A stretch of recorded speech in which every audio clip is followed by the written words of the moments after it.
اشفاق احمد صاحب لکھتے ہیں کہ قبول اسلام کا یہ واقعہ بہت عجیب اور حیرت انگیز ہے۔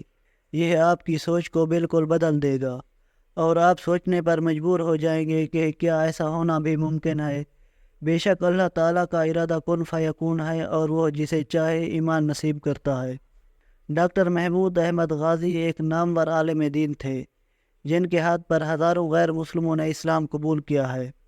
ڈاکٹر صاحب اپنی کتاب میں ایک واقعہ لکھتے ہیں کہ ایک دن ایک خوبصورت نوجوان ان سے ملنے آیا اور کہنے لگا، میں اسلام قبول کرنا چاہتا ہوں۔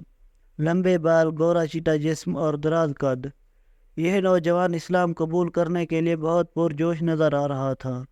ڈاکٹر صاحب نے حسب معمول ان کو کلمہ پڑھایا اور اسلام کا مختصر تعارف ان کے سامنے پیش کیا۔ ڈاکٹر صاحب کہتے ہیں کہ جب کوئی شخص میرے ہاتھ پر اسلام قبول کرتا تو میں اس سے یہ دریافت کرتا کہ اسے اسلام کی کس چیز نے متاثر کیا۔ 1948 سے 1996 تک یہی معمول رہا۔ اکثر لوگ اسلام کے بارے میں جو تاثرات بیان کرتے وہ ملتے جلتے ہوتے تھے، لیکن اس نوجوان نے جو واقعہ بیان کیا وہ ڈاکٹر صاحب کے بقول بہت عجیب و غریب اور منفرد نوعیت کا تھا۔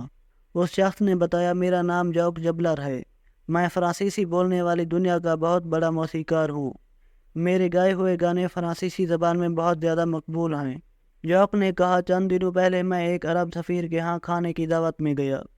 جب میں وہاں پہنچا تو وہاں سب لوگ جمع ہو چکے تھے اور بالکل خاموشی سے ایک خاص انداز کی موسیقی سن رہے تھے۔ جب میں نے وہ موسیقی سنی تو مجھے ایسا لگا کہ جیسے یہ موسیقی کی دنیا کی کوئی بہت ہی اعلیٰ قسم ہے جو یہ خاموشی سے سن رہے ہیں۔ میں نے محسوس کیا کہ میں نے خود جو آوازوں کی دھنیں ایجاد کی ہیں، یہ موسیقی ان سے بہت آگے ہے۔ میں بڑا حیران ہوا کہ آخر یہ کس کی بنائی ہوئی موسیقی ہو سکتی ہے اور اس کی دھنیں آخر کس نے ترتیب دی ہے۔ میں نے مجمع سے پوچھنا چاہا کہ یہ دھن کس نے بنائی ہے، لیکن لوگوں نے مجھے اشارے سے خاموش کر دیا۔ لیکن مجھ سے رہا نہ گیا اور تھوڑی دیر بعد پھر میں نے یہ بات دہرائی، مگر مجھے ایک بار پھر خاموش کر دیا گیا۔ اس کے بعد جب وہ موسیقی ختم ہوئی اور وہ بہترین آواز آنا بند ہو گئی تو میں نے لوگوں سے پوچھا کہ یہ سب کیا تھا، جس پر حاضرین نے مجھے سمجھایا کہ یہ موسیقی نہیں بلکہ قرآن مجید کی تلاوت ہے۔ جس پر میں نے کہا کہ اچھا یہ قرآن ہے، مگر اس کی یہ موسیقی کس نے ترتیب دی اور یہ دھن کس نے بنائی ہے؟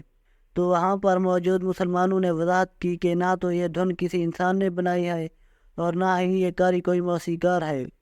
جس پر فرانسیسی موسیقار نے حیرانگی سے جواب دیا، یہ ہو ہی نہیں سکتا کہ یہ دھن کسی کی بنائی ہوئی نہ ہو۔ اس موسیقار کو لوگوں نے بتایا کہ قرآن پاک کا دھن یا موسیقی سے کبھی کوئی تعلق رہا ہی نہیں، بلکہ یہ تو فن تجوید ہے جو کہ موسیقی سے بالکل مختلف چیز ہے۔ جس پر اس موسیقار نے دوبارہ پوچھا کہ مجھے یہ بتاؤ کہ قرات اور تجوید کا یہ فن کب ایجاد ہوا؟ اس پر لوگوں نے بتایا کہ یہ فن تو 1400 سال سے چلا آ رہا ہے۔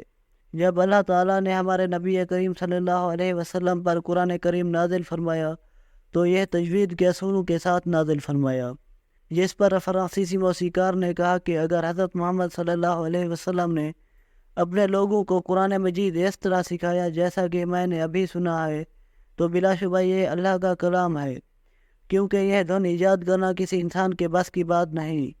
اس کتاب میں فن موسیقی کے جو قواعد و ضوابط ہیں ان تک انسان کبھی پہنچ ہی نہیں سکتا۔ قرآن مجید کا یہ طرز کلام اتنا بلند ہے جو انسانی ذہن کے لیے بنانا ممکن ہی نہیں ہے۔ ڈاکٹر صاحب لکھتے ہیں کہ میں اس کی یہ بات سمجھنے سے قاصر تھا چونکہ مجھے موسیقی اور اس دنیاوی فن کا کوئی علم نہیں تھا۔ فرانسیسی موسیقار نے مزید بتایا کہ اس کے بعد میں نے مختلف مساجد میں جا کر کافی لوگوں سے قرآن پاک سنا اور مجھے یقین ہوا کہ یہ اللہ تعالیٰ کی کتاب ہے، اور اگر یہ اللہ تعالیٰ کی کتاب ہے تو یقیناً اس کو لانے والے بھی اللہ کے رسول ہیں، اس لیے آپ مجھے مسلمان کر دیں، میں اسلام میں داخل ہونا چاہتا ہوں۔ اس کے بعد جاک جبلر جو اپنے زمانے کا مشہور موسیقار تھا، محمد صلی اللہ علیہ وسلم کا غلام بن گیا۔